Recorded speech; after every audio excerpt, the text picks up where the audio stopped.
Friends, welcome to my channel. आज की video में मैं आप लोगों को इनकम टैक्स में कौन से ऐसे कैश ट्रांजैक्शंस हैं जिनको आपको मना करना है एक पर्टिकुलर लिमिट से अगर वो एक्सीड हो जाए, अदरवाइज आपको पेनल्टी फेस करनी पड़ सकती है। फाइनेंशियल ईयर 21-22 चल रहा है, तो खास तौर पे आप इन सेक्शन का ध्यान रखें। एंड फाइनेंशियल ईयर 2021 का जिनका टैक्स ऑडिट होना है, टैक्स ऑडिट रिपोर्ट में ये पॉइंट्स का डिस्क्लोजर रिपोर्टिंग होती है, तो इस पे आप जरूर ध्यान दें। तो ऐसे कौन से इनकम टैक्स में कैश ट्रांजैक्शन लिमिट है जिनको आपको नो कहना है? फर्स्ट है section 269 ST, restriction on cash transaction. No person shall receive an amount of rupees 2 lakhs or more in cash in aggregate from a single person in a day.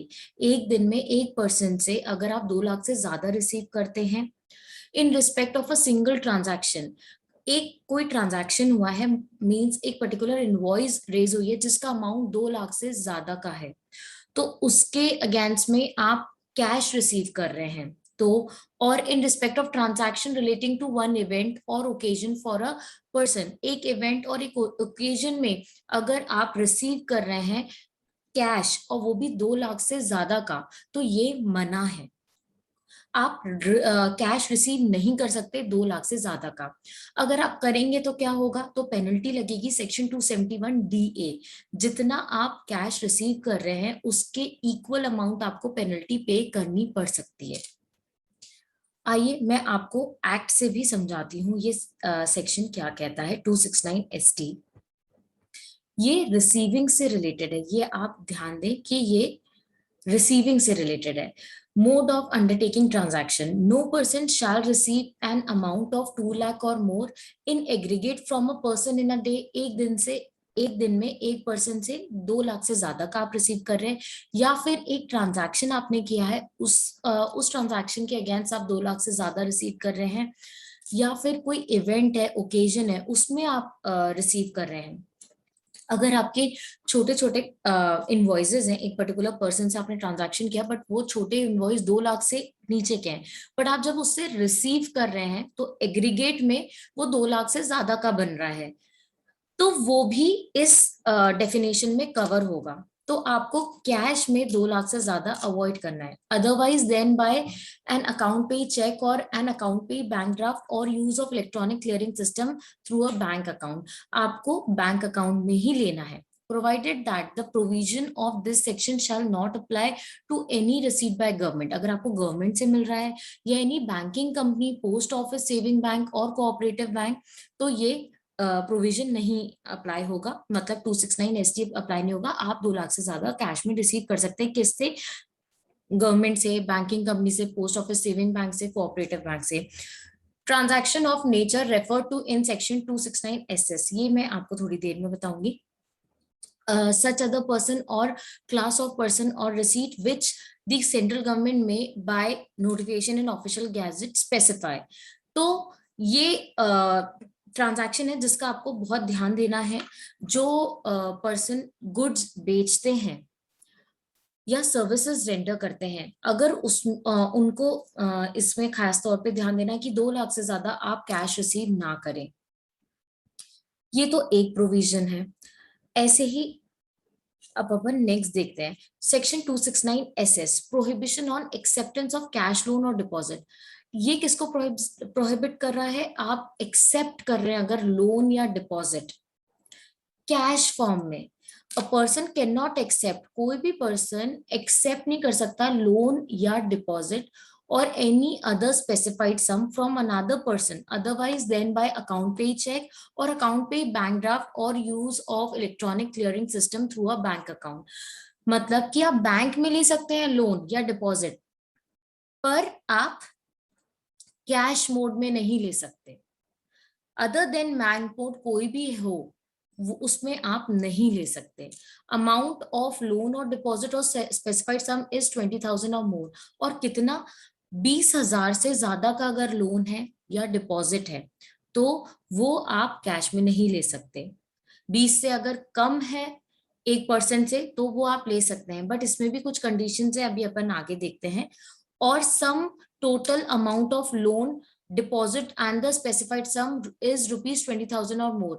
इसमें सम भी बता दिया, मतलब पूरे साल में अगर आप छोटा छोटा करके सबको एग्रीगेट करें लोन डिपॉजिट को फ्रॉम अ पर्टिकुलर पर्सन, अगर वो 20,000 से ज्यादा होते हैं तो वो भी आप कैश में नहीं ले सकते। कैश में लिया है तो रिपोर्टिंग होगी टैक्स ऑडिट रिपोर्ट में। इन अ case where a person had already received a loan, deposit or specified sum from the depositor, but the loan or deposit or specified sum hasn't been paid back, in such case, if the unpaid loan or deposit or specified sum is 20,000 or more, आप already पिछले सालों में अगर किसी person से loan ले चुके हैं, मतलब आपके बैलेंस शीट में वो पर्सन लोन में दिख रहा है या आपने कोई डिपॉजिट लेके रखा है, अब आप इस साल उसी पर्सन से फर्दर ले रहे हैं, तो देख लीजिए कि कहीं वो 20,000 से ज्यादा का ऑलरेडी उसका लोन या डिपॉजिट अमाउंट तो नहीं है। अगर है तो आगे अगर आप पैसे जो भी उससे और फर्दर ले रहे हैं एज लोन और डिपॉजिट या कोई स्पेसिफाइड सम, तो वो भी 20,000 से ज्यादा, 20 वो भी आप कैश में नहीं ले सकते। The aggregate of amount referred above is 20,000 or more, मतलब कि कोई भी लोन और डिपॉजिट आप कैश में ले रहे हैं तो वो 20,000 से अगर ज्यादा है तो आप नहीं लीजिए, वरना फिर से पेनल्टी कितनी है, 100% ऑफ लोन अमाउंट। ये हम एक बार एक्ट में और देख लेते हैं।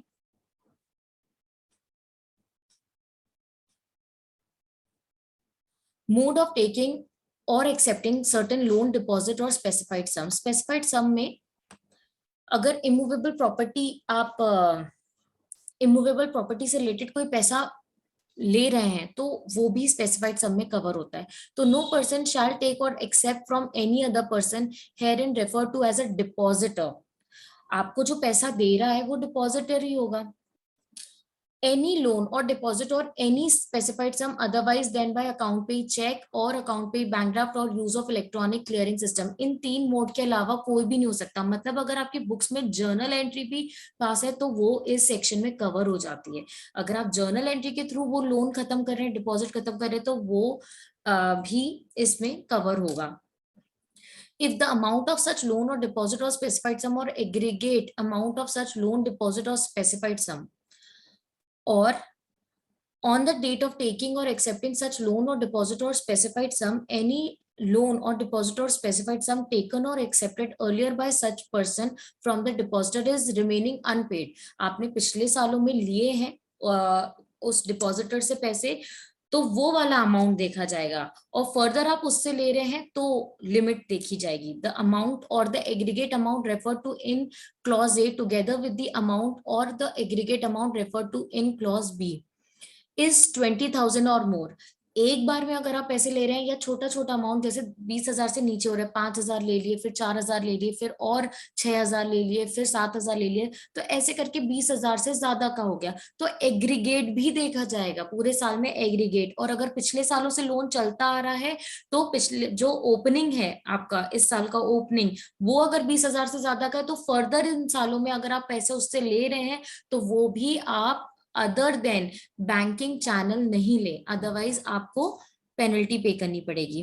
अब ये प्रोविजन किस किस को अप्लाई नहीं होता, provided that the provision of this section shall not apply to any loan और डिपॉजिट और स्पेसिफाइड सम टेकन और एक्सेप्टेड फ्रॉम, और एनी लोन और डिपॉजिट और स्पेसिफाइड सम टेकन और accepted by government banking company. Banking company से अगर आप ले रहे हैं चलेगा, गवर्नमेंट से ले रहे हैं चलेगा, पोस्ट ऑफिस सेविंग बैंक से ले रहे हैं चलेगा, any corporation established by central state or provisional act chalega, any government company as defined in clause 45 of section 2 of companies act 2013 चलेगा।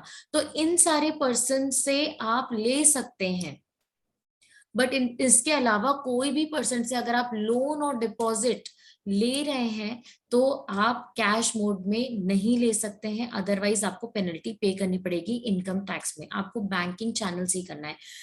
अगर आपके बैलेंस शीट में जर्नल एंट्री से भी कोई लोन आप खड़ा कर रहे हैं तो वो भी it will amount to acceptance of loan और deposit other than banking channel, तो आप उसका भी ध्यान रखें। ये सारे पॉइंट्स ड्यूरिंग द ईयर जो 21-22 चल रहा है उस पर तो आपको ध्यान देना ही है। साथ में जिनका टैक्स ऑडिट होना है तो उसमें भी ये ऑडिट पर्पस से आपको इसका ध्यान रखना है। तो ये आपका दूसरा था, जब आप ले रहे हैं एज लोन एंड डिपॉजिट। इससे पहले वाला जो सेक्शन हमने देखा था 269 ST, ये था जब आप कोई चीज बेचते हैं तो पैसे रिसीव करते हैं, मतलब it is your income. But ये लोन एंड डिपॉजिट है, लोन डिपॉजिट लिया है मतलब एक ना एक दिन इसको रीपे करना है। तो जब लेने में रिस्ट्रिक्शन है तो रीपेमेंट में भी रिस्ट्रिक्शन लगाई है इनकम टैक्स में। और वो रिस्ट्रिक्शन है सेक्शन 269T में, prohibition on repayment of loan और डिपॉजिट इन कैश। जो लिया है उसको देने के लिए भी आपको बैंकिंग चैनल ही लेना है, कैश नहीं। This section prohibit any person to repay the loan or deposit or specified sum otherwise than by account pay check or account pay bank draft or by use of electronic clearing system through a bank account. तो अगर आप जब repay कर रहे हैं कोई loan और deposit और वो 20,000 से ज्यादा का है, एक शॉट में आप रीपे कर रहे हो या छोटा छोटा अमाउंट करके आप रीपे कर रहे हो इंक्लूडिंग इंटरेस्ट अमाउंट, और वो 20,000 से ज्यादा का है, तो आप कैश में उसको नहीं कर सकते, आपको बैंकिंग चैनल ही लेना पड़ेगा। और पेनल्टी कितनी है? 100%। तो मैं आपको एक बार इसको एक्ट में भी बता देती हूँ कि कोई चीज इसमें छूटे ना। तो section 269T, mode of repayment of certain loan and deposit, no branch of a banking company or a cooperative bank and no other company or cooperative society and no firm or other person shall repay any loan or deposit made with it otherwise than by an account pay check, account pay bank draft drawn in name of person who has made the loan or deposit, if the amount of loan or deposit together with the interest if any payable thereon, or aggregate of amount loan or deposit held by such person with the branch of the banking company or cooperative bank, or as the case may be by the company or cooperative society or the firm or any other person either in his own name jointly with any other person on the date of such repayment together with the interest if any payable on such loan or deposit is 20,000 or more। मतलब आपने bank से भी loan लिया तो उनको भी repayment आपको banking channel से ही करना है, provided that whether repayment is by a branch of banking company or cooperative, such repayment may also be made by crediting the amount of such loan or deposit to the saving bank account, the current account with such branch of the person to whom such loan or deposit has to be repaid। तो मतलब आप लेना, अगर आप ले रहे हैं तो भी रिस्ट्रिक्शन है, आप कैश में नहीं ले सकते अगर 20,000 से ज्यादा का है, और जब आप रीपे कर रहे हो तो तब भी आपको ध्यान देना है कि वो कैश में आप नहीं करें अगर 20,000 से ज्यादा का है। आप याद रखें अगर लोन आउटस्टैंडिंग है तो आपको उसका अमाउंट भी देखना है। अगर वो 20,000 से ज्यादा का है तो आप फर्दर ले नहीं सकते, या उसको स्क्वायर अप कर रहे हैं मतलब आप फुल्ली रीपे कर रहे हैं तो वो भी आप कैश में नहीं करें। ये 3 इंपॉर्टेंट सेक्शंस थे जो इनकम टैक्स में है। अगर आप टैक्स ऑडिट करवा रहे हैं तो ये बहुत इंपॉर्टेंट है, अगर आप कर रहे हैं तो ये इंपॉर्टेंट है, और ड्यूरिंग द ईयर आप इसका ध्यान रखिए कि कैश में आप ये ट्रांजैक्शन ना करें, अदरवाइज पेनल्टी अट्रैक्ट होगी। इसके अलावा सेक्शन 40A सब सेक्शन 3 है, पेमेंट एक्सीडिंग सर्टेन सम मेड। अभी हमने रिसीट का देख लिया, loan and deposit taken and repayment देख लिया। अब खर्चे, खर्चे जब आप कर रहे हैं, एक्सपेंसेस कर रहे हैं इनकम टैक्स में, तो उसके खर्चे अगर आप 10,000 से ज्यादा के हैं तो आप अगर उसमें को कैश मोड में करेंगे तो वो डिसअलाउ हो जाएगा। डिसअलाउ मतलब अगर आपकी इनकम के अगेंस्ट आपने वो खर्चे क्लेम करे हैं तो वो एड बैक हो जाएगा और आपकी इनकम बढ़ जाएगी, इनकम बढ़ेगी तो टैक्स बढ़ जाएगा। तो डिसअलाउंस का मतलब ये होता है कि आपने जो खर्चे क्लेम कर रहे हैं अपने इनकम के अगेंस्ट वो नहीं मिलेगा। तो NSSC incurs any expenditure in respect of which a payment or aggregate of payment made to a person, एक बार में आप पेमेंट कर रहे हैं उस खर्चे के अगेंस्ट, या छोटे छोटे करके एग्रीगेट में देखा जाएगा 10,000 को एक्सीड कर रहा है कि नहीं। और अगर आप फ्लाइंग, हायरिंग और लीजिंग ऑफ गुड्स कैरेज के बिजनेस में तो 35,000 लिमिट है, इसका आप ध्यान दें, ये बहुत इंपॉर्टेंट। अगर आप खर्चा कर रहे हैं तो 10,000 से ज्यादा का आप कैश में ना खर्चा करें, एक बार में या छोटे छोटे अमाउंट करके किसी भी पर्सन को।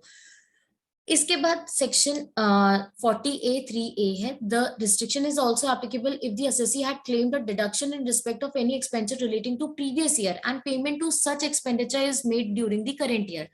इस सेक्शन का ये मतलब है कि आपने लास्ट ईयर, जैसे फॉर एग्जाम्पल फाइनेंशियल ईयर 1920 में आपने कोई खर्चा क्लेम किया है, क्लेम मतलब कि आपने इनकम के अगेंस्ट उसको माइनस करा है, उस खर्चे को क्लेम करा है, एज डिडक्शन, बट उसका पेमेंट नहीं किया, वो पर्सन अभी क्रेडिटर में आउटस्टैंडिंग है। अब फाइनेंशियल ईयर 2021 में आप उसको पेमेंट करते हैं।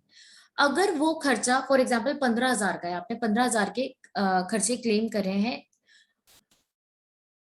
तो आप अगर उसको कैश में पे करेंगे फाइनेंशियल ईयर 2021 में, अलाउ कब हो गया वो खर्चा 1920 में, आप पेमेंट कब करें 2021 में, तो क्या फर्क पड़ेगा? वो तो पीएनएल में कहीं आएगा नहीं ना, कहीं कुछ आएगा। पर इस सेक्शन के थ्रू उसको भी कवर कर दिया है कि अगर कोई आउटस्टैंडिंग है, आपने पेमेंट नहीं किया बट इस साल आप पेमेंट कर रहे हैं और आपने खर्चा ऑलरेडी क्लेम करा है, तो वो भी आप कैश में नहीं कर सकते। अगर आपने कैश में किया तो उस साल डिसअलाउ हो जाएगा। फॉर एग्जाम्पल जो 15,000 1920 में आपने खर्चा क्लेम किया था प्रिंटिंग एंड स्टेशनरी का for example, but printing and stationery को आप उस पर्सन को आपने पैसे पे नहीं किए, वो क्रेडिटर में था, 2021 में आप पे कर रहे हैं, अगर आपने उसको कैश में पे किया 15,000 तो वो 2021 में डिसअलाउ हो जाएगा। तो इसका भी ध्यान दें, अगर क्रेडिटर को कैश पेमेंट कर रहे हैं तो वो भी कवर हो जाता है पेमेंट एक्सीडिंग सर्टेन सम में, डिसअलाउंस वाले सेक्शन में। इसके बाद डोनेशंस, अगर आप इनकम टैक्स में डोनेशन के डिडक्शन क्लेम कर रहे हैं सेक्शन 80G का, तो अगर 2,000 से ज्यादा का डोनेशन अमाउंट है तो वो कैश में नहीं कर सकते। अगर आपने कैश में किया है तो वो आप क्लेम नहीं कर सकते एज डिडक्शन, वो डिसअलाउ हो जाएगा। वैसे ही section 80 GGB GGC, any sum contributed by an Indian company to any political party or an electoral trust in form of cash shall not be allowed as deduction in computing taxable income। अगर इस section का आप deduction लेते हैं तो cash में अगर आपने कंट्रीब्यूट किया है तो वो डिसअलाउ हो जाएगा। वैसे ही health insurance premium section 80D, अगर आप प्रीमियम का अमाउंट कैश में पे करते हैं तो वो आप डिडक्शन क्लेम नहीं कर सकते उस प्रीमियम का, आपको बैंकिंग चैनल से ही करना है। तो ये कुछ कैश लिमिट्स है अपने इनकम टैक्स में जो मैंने आपको बताया। आप इसका ध्यान दें ड्यूरिंग द ईयर, ना करें ये वाले ट्रांजैक्शन, सो दैट आपको ना पेनल्टी अट्रैक्ट हो, ना डिसअलाउंस हो, ना आप ऐसा डिडक्शन क्लेम ना कर पाए। तो होप आपको ये कैश ट्रांजैक्शन से रिलेटेड समझ आया होगा। तो प्लीज मेरे वीडियो को लाइक करें, मेरे चैनल को सब्सक्राइब करें, मैं ऐसी एजुकेशन वीडियो लाती रहूंगी। Thank you.